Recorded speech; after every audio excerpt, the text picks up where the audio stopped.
നടി ഉർവശി കഴിഞ്ഞൊരു ഇന്റർവ്യൂവിൽ പറഞ്ഞത് ഇപ്പം ഭയങ്കര വൈറലായി ഭയങ്കര വിവാദമൊക്കെ ആയിക്കൊണ്ടിരിക്കുകയാണ്. അത് ഓരോരുത്തരും ഓരോ പെർസ്പെക്റ്റീവിലാണ് അത് കാണുന്നത്. നമുക്കറിയാം, ഉർവശി എന്ന് പറയുന്നത് മലയാള സിനിമയിലെ എക്കാലത്തെയും മികച്ച നടിമാരിൽ ഒന്നാണെന്നുള്ളതിൽ സംശയമില്ല.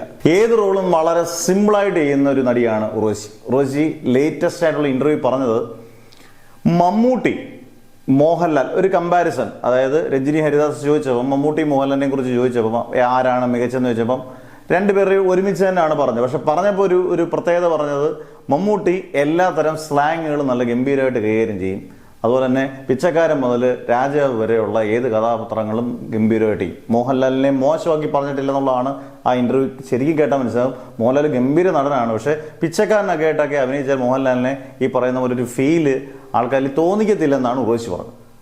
പക്ഷെ ഇത് നമ്മൾ എടുത്തു നോക്കുമ്പോൾ നമ്മൾ എപ്പോഴും എക്കാലത്തും ഓരോരുത്തരും പറയുന്ന കാര്യങ്ങളാണ്. എല്ലാവട്ടും ഓരോ നടന്മാരും നടിമാരും ഒക്കെ ഇങ്ങനെ കമ്പയർ ചെയ്ത് പോകും. എനിക്ക് തോന്നിയിട്ടുള്ളത് മമ്മൂട്ടിക്ക് ചെയ്യാൻ പറ്റിയ കുറേ കഥാപാത്രങ്ങളുണ്ട്, അത് മമ്മൂട്ടി ചെയ്തേ പറ്റൂ.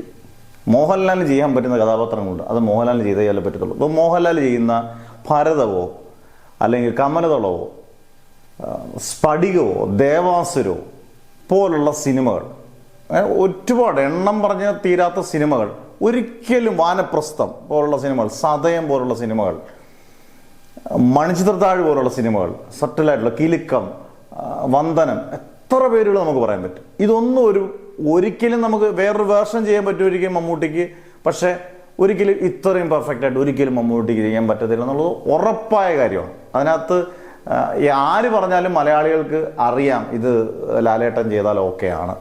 തിരിച്ചും ഇപ്പം മതിലുകളും വിധേയനോ ഒരു വടക്കം വീരാതെയോ പഴശ്ശിരാജയോ ഈ പറഞ്ഞ ഭ്രമയുഗോ പുഴുവോ കളങ്കാവലോ സൂര്യമാനസോ മൃഗയോ ഇങ്ങനെയൊക്കെയുള്ള സിനിമകൾ മമ്മൂട്ടി ചെയ്യുന്നതിന് അത്രയും പ്രൊഫഷൻ. ചില മോഹൻലാൽ ചെയ്താൽ ഇതൊക്കെ കുഴപ്പമില്ല എന്ന് പറഞ്ഞാലും മമ്മൂട്ടി ചെയ്താലേ ശരിയാകത്തുള്ളൂ എന്നുള്ളത് നമുക്ക് ഉറപ്പിക്കും. രണ്ടുപേരും ലെജൻസ് തന്നെയാണ്. നമുക്ക് നമ്മുടെ ഒരു കാലഘട്ടത്തിൽ അഭിമാനിക്കാവുന്നല്ലേ നമ്മൾ ഈ രണ്ട് താരങ്ങളെയും ഉള്ള സമയത്ത് നമുക്ക് ഇവരുടെ സിനിമകൾ കാണാൻ പറ്റുന്നു. ഈ ഒരു ഫാൻ ഫൈറ്റ് ഒക്കെ ഉണ്ടെങ്കിൽ എന്ത് രസമായിട്ട് എടുത്താൽ മതി. കാരണം രണ്ടു പേർക്ക് അവരുടേതായിട്ടുള്ള പൊട്ടൻഷ്യൽ ഉണ്ടാകും, രണ്ടുപേരും ടോപ്പായിട്ടിരിക്കുന്നത്. കയറ്റ ഇറക്കങ്ങളൊക്കെ ഉണ്ടാകും, സിനിമ വിജയിക്കും ഫ്ലോപ്പ് ആകും, അതൊക്കെ രണ്ടുപേരുടെയും ജീവിതത്തിൽ ഉണ്ടായിട്ടുള്ള കാര്യങ്ങൾ തന്നെ. അതെല്ലാം മനുഷ്യരിലുള്ളതാണ്. ഇവർ നല്ല മനുഷ്യരാണ്, നല്ല ഗംഭീര ഈ ലോകം കണ്ട ഏറ്റവും മികച്ച ഇന്ത്യ കണ്ട നല്ല ലോകം കണ്ട ഏറ്റവും മികച്ച ആക്ടേഴ്സാണ്. ഇതിനകത്തൊന്നും വലിയ കോൺട്രവേഴ്സിയിലോട്ട് പോകണ്ട. ഇപ്പോൾ ഉർവശി പറഞ്ഞു എന്ന് പറഞ്ഞുകൊണ്ട് അതിൻ്റെ മണ്ടയ്ക്ക് ഒരു ഫാൻ ഫൈറ്റിലൊന്നും പോകണ്ട. നമ്മളെപ്പോഴും ചിന്തിക്കേണ്ടത് ഇവർ രണ്ടുപേരും ഇങ്ങനെ നിൽക്കുന്നതുകൊണ്ടാണ് മലയാള സിനിമ നല്ല അടിപൊളിയായിട്ട് പോകുന്നത്. ഇവർക്ക് രണ്ടുപേർക്കും ആയുഷ്വര്യകം നേരിട്ടെ, നന്നായിട്ട് അവർ മുന്നോട്ട് പോകട്ടെ, നല്ല നല്ല സിനിമകൾ അവർ സെലക്ട് ചെയ്യട്ടെ, അവരുടെ ഇഷ്ടത്തിനനുസരിച്ച് അവർ സിനിമകൾ ചെയ്യട്ടെ എന്ന് നമുക്ക് പ്രാർത്ഥിക്കാം.